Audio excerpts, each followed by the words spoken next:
Hello, we are K4C2 Associates, and we are here to talk to you today about the redesign of Springfield High School. My name is James. This is Leonard, Nikita, Brianne, and Kayla. So the main goal of this project was to design a new high school within the constraints of the existing campus. One of the most challenging aspects of that was to balance the competing variables, such as maximizing student capacity while also minimizing the building footprint. Some of the focus areas that we analyzed were site layout, parking and traffic, stormwater management, as well as building systems.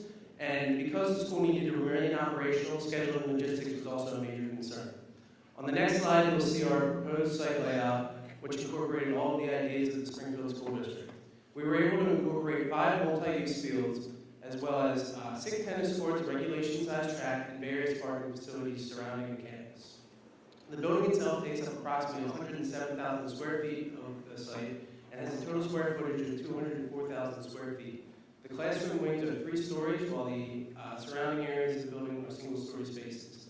We analyzed several different options in order to achieve the optimum amount of parking spaces on site, and we ultimately decided on a 2-story precast concrete structure to allow for the maximum number. In the photo on the bottom, you'll see the 2 highlighted intersections, which are the intersections we expect to receive increased traffic due to the relocation of the building, and we've proposed solutions for that as well. The goal of stormwater management is to reduce the impact of runoff on the surface waters of the Commonwealth from any new type of development.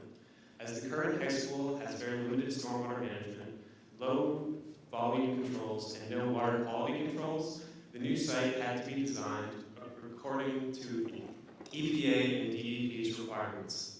We calculated that the runoff would be increased by 15/100ths of an inch, and for quality control, we need to capture at least the first 2 inches off all impervious surfaces on the site. The remaining water has to be infiltrated within 72 hours.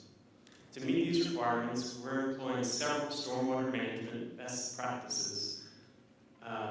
These include our stormwater runoff capture and reuse, with a cistern and infiltration bed located under the varsity turf field, as well as vegetated swales. The structural system of the building features a steel frame with metal deck and concrete bills supported by shallow spread footings. The design team created a preliminary steel framing design as you see above, using RAM structural systems in accordance with International Building Code 2012. The biggest design concern for this building were the large open spaces that required no columns in the gymnasium, auditorium, and the cantilever library. Our design team analyzed various truss systems to accommodate this need, with a Warren truss with non-parallel cords selected for the gymnasium and auditorium, while a 2-story Virendale truss with typical moment connections selected for the library. The 16-foot cantilever library Virendale truss was the most optimal option, as it also created a great aesthetic appeal for such a significant aspect of the building, as it was a heavy space, but the Virendale gave it a lighter option. All building systems were designed to exceed the minimum codes required by IBC 2012. For mechanical, the basis of design included natural gas boilers and electric chillers connected to water source heat pumps throughout the school, with packaged rooftop units serving individually zoned areas and electric baseboard heaters located in vestibules. Because this is a water-based system, a separate dedicated outdoor air system would be needed in order to meet the ventilation requirements.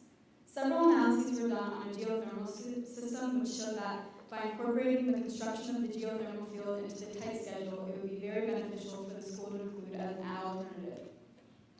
Modeling the electricity usage showed that the proposed school saved electricity when compared to the existing school. However, our design team wanted to further improve upon this, and so an analysis was done by placing photovoltaic panels above the proposed parking garage, which could save an additional 16% on electricity.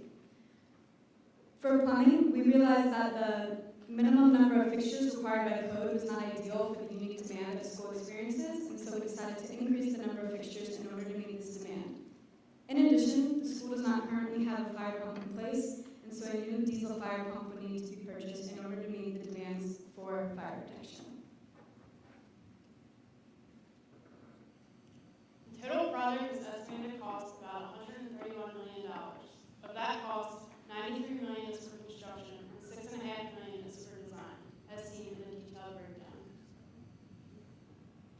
The project has a total duration of about 5 years. The following simulation details the construction sequencing. Here you can see the existing site with the partial demolition occurring to prepare the site for the addition of a new track and field for students to use while the new building is being constructed. The foundation and structural system is installed in phases as seen, followed by the addition of surface parking and the building facade. The original building demolition